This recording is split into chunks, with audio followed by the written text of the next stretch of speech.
Gary, Indiana का वो इलाका बहुत ज्यादा मशहूर नहीं था। पुराने घर, सुनसान सड़कें और शाम होते ही एक अजीब सी खामोशी। उसी गली में एक घर था, हल्के भूरे रंग की दीवारें, छोटा सा बरामदा और नीचे जाता हुआ एक अंधेरा बेसमेंट। कोई नहीं जानता था कि वो घर सिर्फ खाली नहीं था। लटोया एमंस, एक सिंगल मदर, 3 बच्चे। पैसों की हालत ठीक नहीं थी, इसलिए जब ये घर बहुत सस्ते किराए पर मिला तो उन्होंने ज्यादा सवाल नहीं किए। पहला हफ्ता सब ठीक। दूसरा हफ्ता घर कुछ ज्यादा ही शांत रहने लगा। एक रात लगभग 2:30 लटोया की नींद खुली। कोई आवाज नहीं, बस ऐसा लग रहा था जैसे कोई उसे देख रहा हो। अचानक नीचे बेसमेंट से हल्की हल्की फुसफुसाहट। शब्द साफ नहीं थे, लेकिन आवाजें इंसानी भी नहीं लग रही थीं। उसने सोचा शायद हवा होगी, लेकिन हवा शब्दों में नहीं बोलती। अगले दिन बेसमेंट में सैकड़ों काली मक्खियां। जनवरी का महीना, कड़ाके की ठंड। इतनी ठंड में मक्खियां जिंदा नहीं रह सकती, लेकिन वो दीवारों पर बैठी थीं, छत से लटक रही थीं और सबसे अजीब बात, मर ही नहीं रही थीं। लटोया ने कीटनाशक डाला, कुछ गिरी, लेकिन कुछ सेकंड बाद फिर उड़ने लगीं। बच्चों में पहला बदलाव सबसे पहले बदला, सबसे छोटा बेटा। वो अकेले में हंसने लगा, दीवारों से बातें करने लगा। एक दिन उसने कहा, मां, नीचे वाला आदमी अच्छा नहीं है।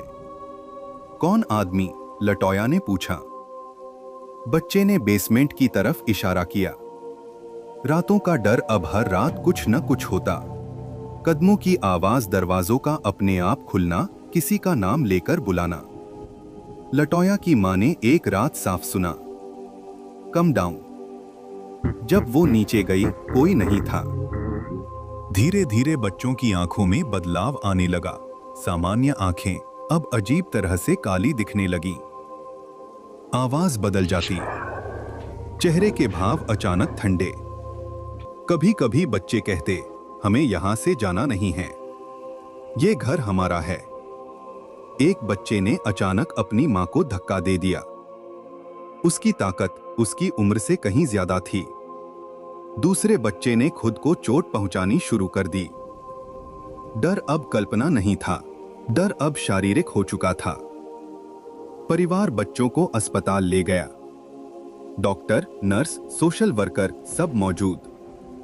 अचानक एक बच्चा कुर्सी से नीचे गिरा।